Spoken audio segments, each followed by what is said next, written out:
Good evening, doctor. Sales manager from shipping company. Is the hell and paradise are there? How as a common person I believe. I don't believe in any religion. Well, ask the question that, how do I know there's hell and heaven? How will a common man believe? I don't believe in a religion. Brother, what is the definition of religion? Religion is a way of life. How you lead your life. Many people say that, I don't mind, I'm just a human being, I'm born, I will do test and error, and I will know how to lead a life. For example, you go to a forest. You are going to a forest the first time. You don't know whether the fruits are poisonous or not. If you start eating any fruit, you may end up eating a fruit which is poisonous and you may die. What do? You ask an expert. Right or wrong? When you get sick, who do you go to, brother? When you are sick, who do you go to? Why?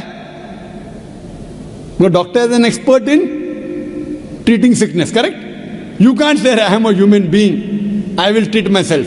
No. That's what the Quran says in Surah Nahl. The Quran says in Surah Nahl chapter 16 verse 43 and Surah Anbiya chapter 20 verse number 7, Fas'alu ahal zikri in kuntum la ta'lamun. If you don't know, ask the person who is expert. Similarly, to lead a life, we have to ask the expert. Now, who is the expert?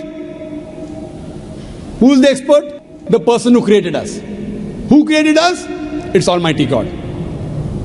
So, we have to follow the commandment of Almighty God. If you do not believe in Almighty God, you should listen to my video cassette, Is the Quran God's Word? Where I have proved logically and scientifically the existence of Allah subhanahu wa ta'ala. If you are an atheist, are you an atheist, brother? Are you an atheist? Pardon me? Are you an atheist? No. Not an atheist. So what do you? Do you believe in God? Actually, I believe in the power. But fine. That means you believe in God. You want to call it power, you want to call it supernatural, you believe in God. It's like I believe something. Something. You don't know the name. That name is God. You may call it power, you may call it anything. If you don't believe in God, then you listen to my video cassette, Is the Quran God's Word? If you don't know who that power is, yet you listen to my cassette, Is the Quran God's Word? Where I have proven scientifically, undoubtedly, existence of Allah subhanahu wa ta'ala, and the Quran is the word of Almighty God. Now coming to your question, if you say about power, that means you believe in a religion. Because religion by definition, according to Oxford Dictionary, religion means a belief in a supernatural controlling power. Power word is there. That means you believe in a religion. Religion, according to Oxford Dictionary, means a belief in a supernatural controlling power, a personal God or gods that deserve obedience and worship. That means you believe in religion, you don't know the definition of religion. So don't say, I don't believe in religion. Religion is English word, brother. Religion is English word. If you open the Oxford Dictionary, it says, religion means a belief in a superhuman controlling power, and you believe in a power. Or a personal God or God that deserve worship or obedience. To know more about that power, you see my video because it is the Quran God's Word. Now coming to your question, basic question, how will I prove that there is hell and heaven? Now if you hear my video cassette, I have proved many scientific aspects in the Quran. If you use science to the Quran, what we come to know that whatever the Quran has said today, 80% can be proved to be 100% correct scientifically. Quran speaks about various scientific facts, which we came to know recently. It speaks about astronomy, it speaks about the spherical nature of the earth, it speaks about the Big Bang, it speaks about the light of the moon is not its own reflected light, it speaks about the water cycle, it speaks about biology, it speaks about botany, it speaks about zoology, it speaks about embryology, all these things. Now, today is the age of science and technology. If we put this test of science to the Quran, what we come to know, 80% whatever the Quran has said is 100% perfectly correct. The balance 20% is ambiguous. Neither right, neither wrong. Out of that 20%, not even 0.01% has been proved to be wrong by scientific fact. It is ambiguous. So what my logic says, when 80% is 100% correct, and not even 0.01% of the 20% is proved wrong, so my logic says that inshallah, even that 20% will be correct. It's a logical belief. I being a medical doctor, Quran speaks about astronomy, embryology, genetics, everything perfect. Then you ask me, brother, you being a doctor, you believe in hell? believe in heaven? You believe in jinn? You believe in life after death? So my logic says, inshallah, even the other 20% in the Quran, which science hasn't reached up to that level. Science cannot prove it. Maybe science will prove 50 years later or 10 years later. But today science hasn't reached that level. So in this way, I believe whatever 20% which science hasn't proved to be right or wrong, inshallah even that will be right. This is one way to prove about hell and heaven. There's another way, simple way, without reading Quran. Brother, I am asking you a simple question. Is robbing good or bad? Robbing is good or bad? Robbing is bad. Bad. Yeah. Raping a girl is good or bad? No, bad. Bad. Okay, now I am asking you a question. Logically, I suppose happen to be the biggest mafia.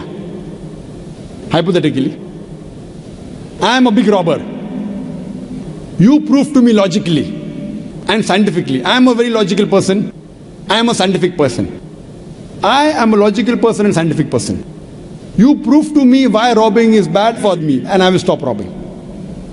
Only one reason you give me. One good reason why robbing is bad for me and I will stop robbing. It hurts others. It hurts people. It hurts others. What difference does it make to me? If it hurts, if I rob 1,000 riyal, it is benefiting me. I can see movie. I can go to a 5-star hotel. What difference does it make whether it hurts others? Does it hurt me? I told you, prove to me why it is bad for me, not for others. I am least bothered about the others. Why is it bad for me? When I am robbing 1,000, if it hurts him, no problem. What difference does it make to me? If it hurts somebody else, does it make a difference to me? I can enjoy, I can see movie. I can eat chicken biryani. I asked you, give me one logical reason why it is bad for me, not why it is bad for others. I am a big mafia. I am powerful. I am a scientific person, logical person. Prove to me one good reason, logical, why robbing is bad. I will stop robbing. Come on. Another try, brother. Another try. One more try. Why it is bad? No answer. No answer. Try. There are 20, 30 reasons, 100 reasons you can give. Actually, as you said, the religion means the way of life. Not religion. Why robbing is bad? Tell me. Don't go to religion. No. I'm coming to the point. No, not point. First tell me why robbing is bad. We'll come back to your point afterwards. I'll come to your point afterwards. When that is the way of life. Not way of life. Tell me why robbing is bad according to you. Why it is bad for me, I will stop robbing. Up to me, it hurts others. So, but what difference does it make to me when it hurts others? Does it hurt me? Of course, why it is bad for me, not why it is bad for others. Once we come to the society, we have to face them. Okay, once we come to society, you have to face them. I'm facing them. What's what? Why it is bad for me? The society won't respect us. What difference does it make whether respect or not? I can eat chicken biryani. I can go and see a movie. I can go to a 5-star hotel. What difference does it make to me if society respects or not? Imagine someone respects society. The poor person doesn't have food to eat. He'll be happy? No. You require food to eat or not? You require food to survive? Only society respecting. The person is starving to death. In India, thousands of people are starving to death. What difference does it make? I must give me one good reason why robbing is bad. I stop robbing. Why it is bad for me? Can anyone else help him out? Why robbing is bad? Why robbing is bad?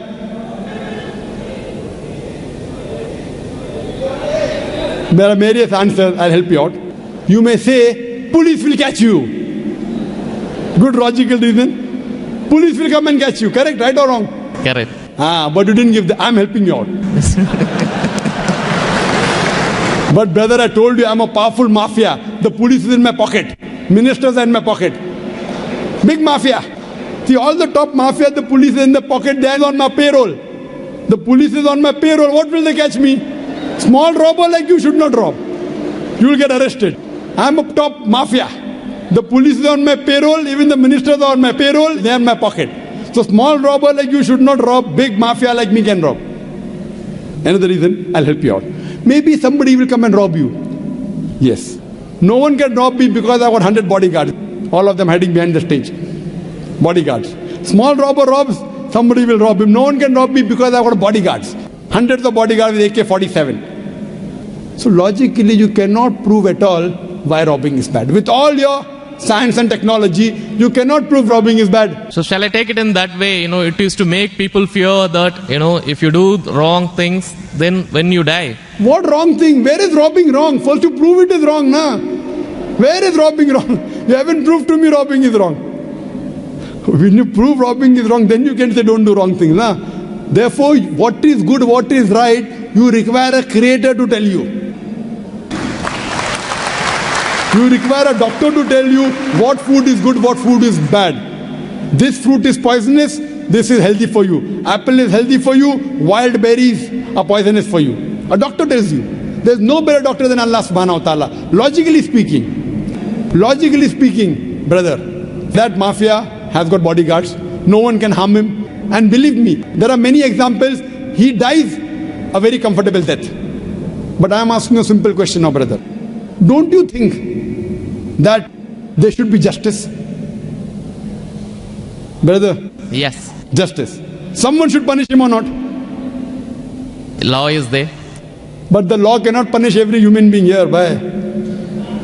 There are many mafias in Italy. There are many underworld people in India. And the law can't do anything to them. The law is in their pocket. But yet, you as a common man, don't you think you should be punished? Raping is good or bad? There are many people who rape. They rape the girls. No, nothing. The law cannot catch them. So don't you think he should be punished? Yes or no? Yes. But there are many people you see in this world who are big mafias, that are comfortable, that they are rich, they are millionaires. There should be some justice. The reply is given by Creator. Surah Al-Imran, chapter number 3, verse number 185. Allah says, Kullu nafsin dha'iqatul maut. Every soul shall have a taste of death. But the final recompense will be on the day of judgment. This life is just mere chattels of deception. If there is no life after death, this life is of injustice. What we say, that the total justice would be on the day of judgment. Our Creator Almighty God will give justice. I tell the person, fine, you may be a big robber. For example, you are that mafia, now I am a Muslim. No one can harm you. Police is in your pocket. Then I ask you, justice is required. Yes. If someone robs you, no one can rob you, agree. But don't you feel there should be justice? There are many robbers, there are many evils, there are many criminals who go scot-free. Unless there is life after death. You cannot prove robbing is bad. You cannot prove raping is bad. Unless there is life after death, no humanity, no book on humanity, no Mother Teresa, no Mahatma Gandhi can prove robbing is bad without the concept of life after death. Because I am asking you a question. Hitler. History tells us Hitler incinerated 6 million Jews. How many Jews? 6 million. 6 million. Suppose the law catches Hitler. What punishment can you give Hitler so that you can compensate for he has burnt 6 million Jews alive? Can you give him any punishment? Brother. We have to put him in jail till his life death. Okay, will it be equivalent to burning 6 million Jews? Is burning better or putting in jail better? It's burning is, of course. So maximum you can do is burn him alive. But that will be equal to 1 out of 6 million. What about the remaining 5,999,999 people? What about that? What justice is your Lord going to do? But the Quran says in Surah Nisa, chapter number 4, verse number 56, as to those who reject our signs, we shall cast them in the hellfire, and as often as the skins are roasted, we shall give them fresh skin so that they shall feel the pain. If Hitler killed 6 million Jews, Allah says He can put him into hellfire and give him fresh skin again. 6 million times Allah can burn him. Not here, in the hereafter, in the hell. So only way I can prevent Hitler from killing 6 million Jews is tell him that here you kill 6 million Jews, Allah will burn you 12 million times in the hereafter. You can't give him that thing here. What you realize, without the concept of hell and heaven, you cannot prove robbing is bad. You cannot prove raping is bad. That's the reason our Creator Almighty God, who has created the human beings, He tells us what is good, what is bad for us. And He tells us the rules and regulations. This is called as religion. So first you have to find out which book is the authentic book which has been revealed by this Almighty God. And when you do research, you will come to it, that is the Quran. All the scriptures speak about Almighty God, and all the scriptures they point out to the last and final revelation, the Quran, and last and final messenger, Prophet Muhammad, peace be upon him. Hope that answers the question. Thanks.